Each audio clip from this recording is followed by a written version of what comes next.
Is Rick, and welcome to Astral Club. This is Interview with a Water Sprite. Before we get into it, just want to mention Patreon. If you'd like to support the work of Astral Club on Patreon, you can certainly do so. When you join, you get access to a number of functions, including direct mail and chat groups, and it's lots of fun. So if you're interested, just go down to the description section and click on the link. Next up, private lessons. If you'd like a lesson to learn how to astral project or to improve your abilities, be glad to work with you. Work with folks now all over the world. All you have to do is just go down to the description section and send me an email asking for more information. Okay, let's get started. I had some trouble this time connecting with a water sprite. Just so you know, water sprites have also been called water fairies. They're entities associated with water that appear in many mythologies of many groups of people. In pagan history, they were worshipped like local deities. I'd gone to a number of bodies of water and had zero luck. So I decided to check out my angel guide. He doesn't usually help me unless I really request help, which I almost never do. And I would certainly never ask him for help for contacting succubi or demons because he really disapproves of that.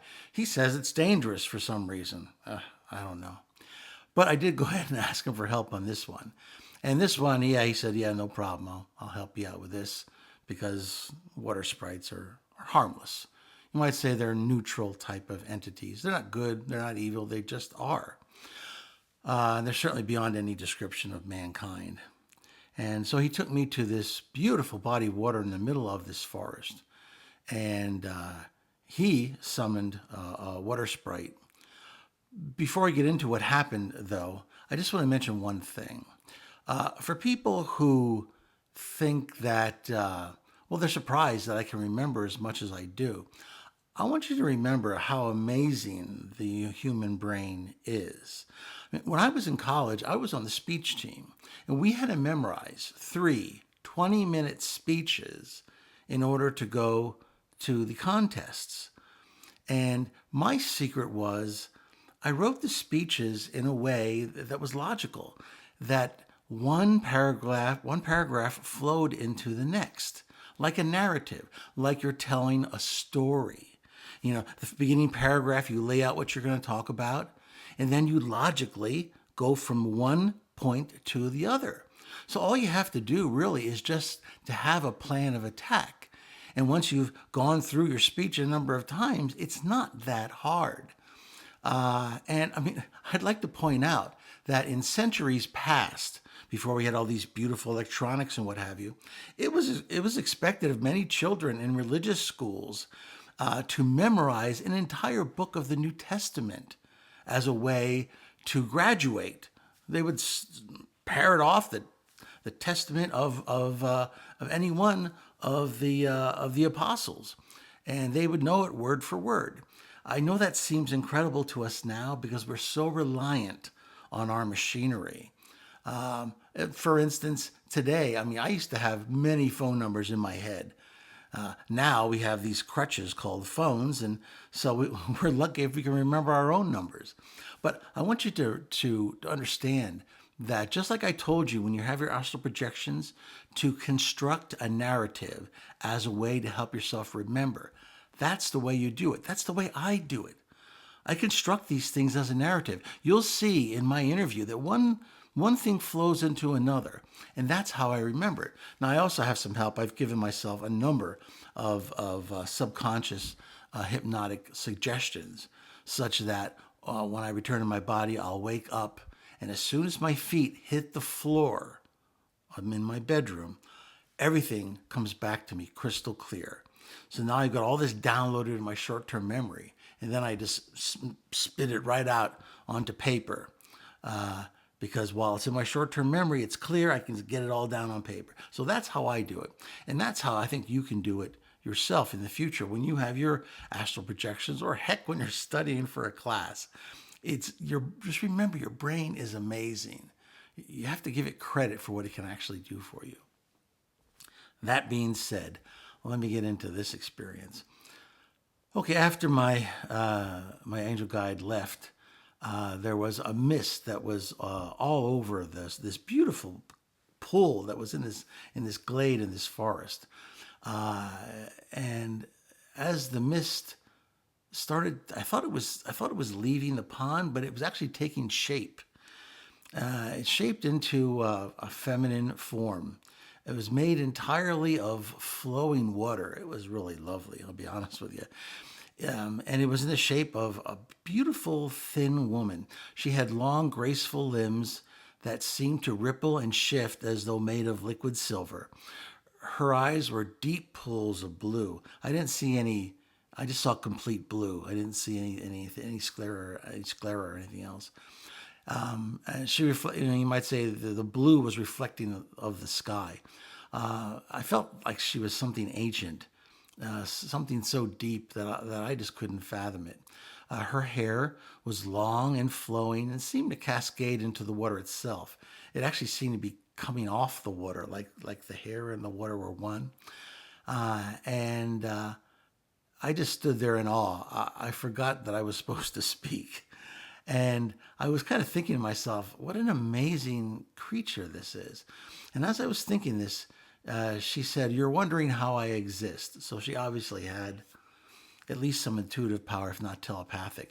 Keep in mind, I didn't take a lot of precautions because a spirit like this, which is why my angel guide helped me, they're not hostile. So you don't have to worry like if you're talking to a succubi or you're talking to a demon. You don't have to be on guard. But she said, you're wondering how I exist, which was right, because I was just amazed by this lovely formation of water taking shape. And I nodded because I couldn't come up with words at the moment because she was just so breathtaking.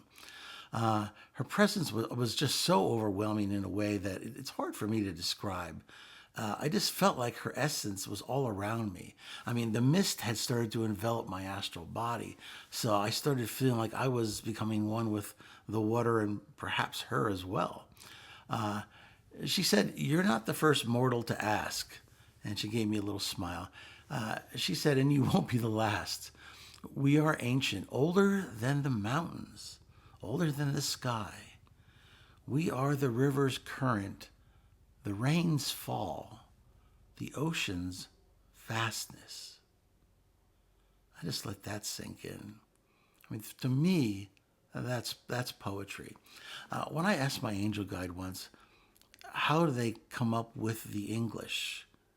Because I mean, they're not native to the English language. He said, "Well, these types of entities kind of borrow your consciousness, and they reach into your consciousness to form words that they can communicate with." So I guess in a way, she's drawing on my own creativity, which I suppose is a bit of a compliment. She extended a hand to me, and the water stirred as she held out her hand, and I put my hand in hers as well. It was, I guess, an invitation just to kind of open myself up a little bit. And I reached out and I held her hand, and it was there was like an electricity to it, but I felt so calm. I felt free. I felt like the water was flowing through me, and I through it. I sensed her intelligence, which of course was alien, and I allowed my guard to sink even more because I could sense there was no hostility here.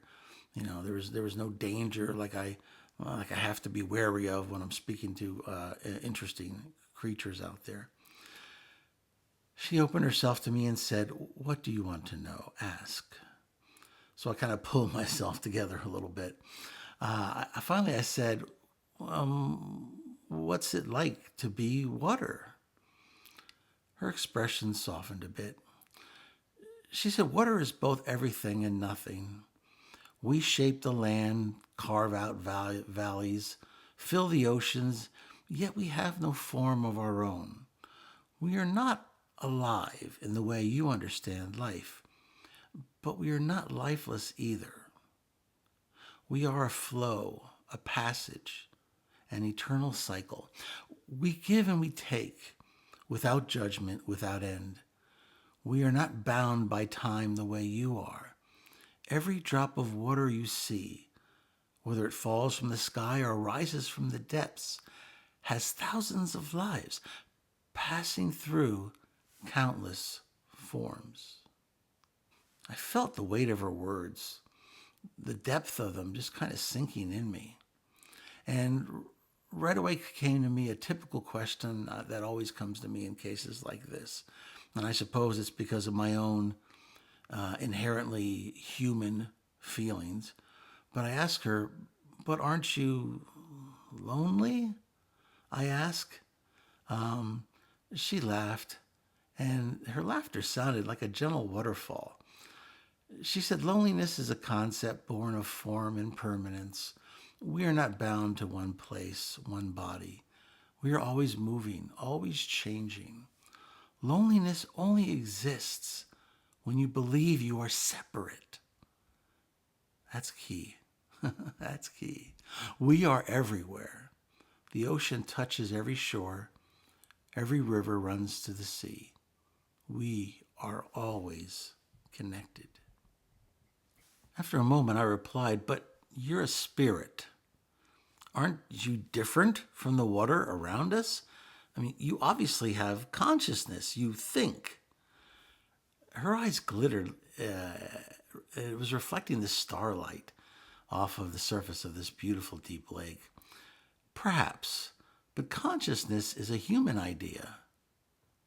We are the essence of water, and in that essence is understanding, an understanding that transcends thought.